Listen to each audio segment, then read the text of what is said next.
Welcome to the vendor training course, Photo Documenting a Property's Condition. In this course, I will discuss the proper way to access and document a property's condition utilizing photos.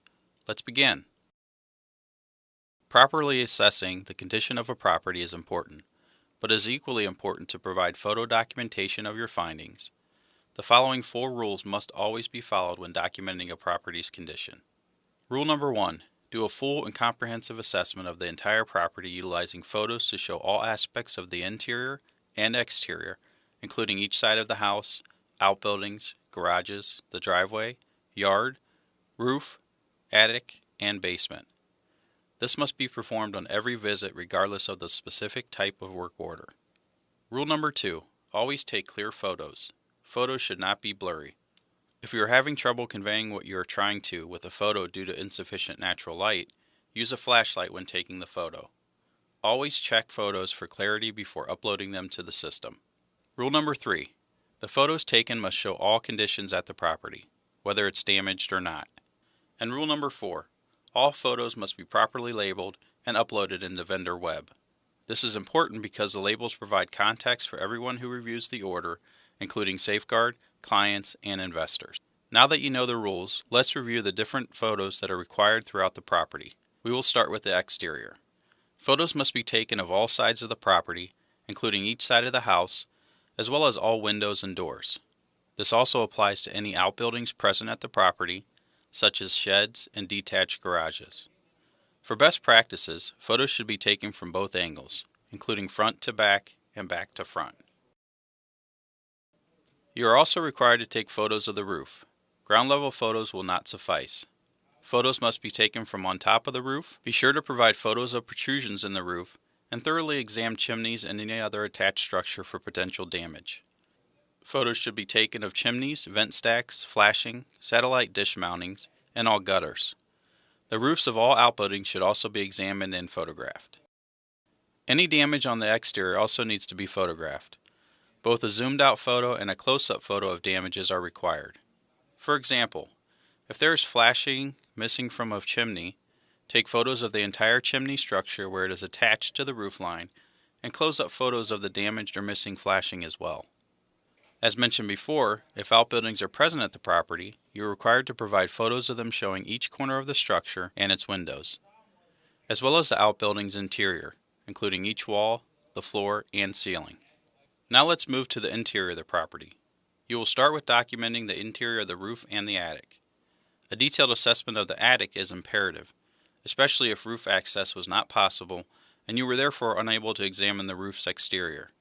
Photos must be taken from inside the attic and should include, but is not limited to, the rafters, joist, underside of the sheathing, and inside of soffit and fascia area. If an active roof leak is found, close-up photos of the damaged area are required, as well as any evidence showing that the leak is active.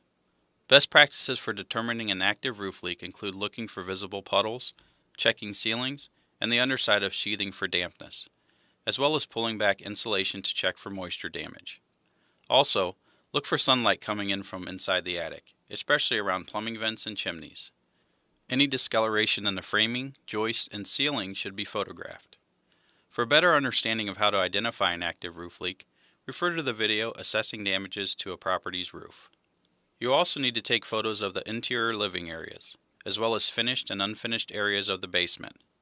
Within each of these rooms, a minimum of 6 photos should be taken, including photos of all flooring, walls, and ceilings. A best practice is to take photos from each corner of every room to capture the entire room's condition. Ensure that the type of flooring, such as vinyl, tile, or wood, is evident in your photos. You should also take photos of all mechanical items located in the basement, such as the water tank or furnace. Other photos to include should document the condition of all plumbing lines, such as toilets, sinks, traps, the water heater, and furnace. These photos should be taken whether there is damage or not to provide documentation of the condition of the visible plumbing lines. Support structures and posts in the basement should also be photographed. Zoomed out and close-up photos of any interior or exterior damages are required. Be sure to include photos of the source that caused the damage. The photos are critical to determine bid approvals and to verify if the damages are worsening. If the property is post-sale, you will need to have documentation photos relevant to the debris removal process. Photos should be taken according to placard parameters. Ensure that in photos of rooms, placards are present and showing accurate totals of debris specific to that room. Progression load photos of the truck or trailer being utilized to remove the debris need to also be taken when the vehicle is 1/4 full, half full, 3/4 full, and full. If the property is pre-sale, you will need to take photos of debris with placards to accurately show and describe the debris amounts. In pre-sale, for you to submit a bid for removal, multiple photos of debris in a room are necessary. The usage of placards is required when bidding more than 10 cubic yards, and is a best practice to use at every property to limit bids being reduced. The first placard must describe the room and the total amount of debris in the room, and capture as much of the room as possible. Supporting photos of the debris with placards are taken without the cubic yards shown on the placard as well. The end result is that all placards with numbers will add up to the total cubic yards you are bidding for the property. For FHA post-sale properties, photos and placards should accurately show the process of the debris removal. Placards should also be used to show the measurements of the container if total cubic yards are over 10. The placard should include length, width, and height, and should start with stating how many cubic yards the container started with.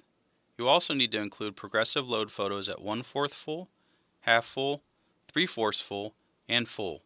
The placard should end showing the final load count. When submitting a bid for any work, you should always take photos at a distance and close up. If submitting a bid for damage found at a property, provide photos of the damage as well as the source of the damage.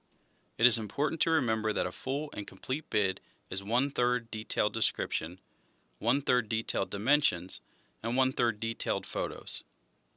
Photos should be taken throughout the entire process while work is being completed. You are required to provide before, during, and after photos taken from the same general angle and location. Ensure that all photos are clear and show all conditions that exist at the property, as well as all work being completed.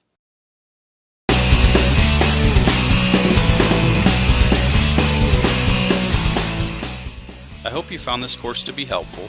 To learn more about completing services at a property, view our additional courses.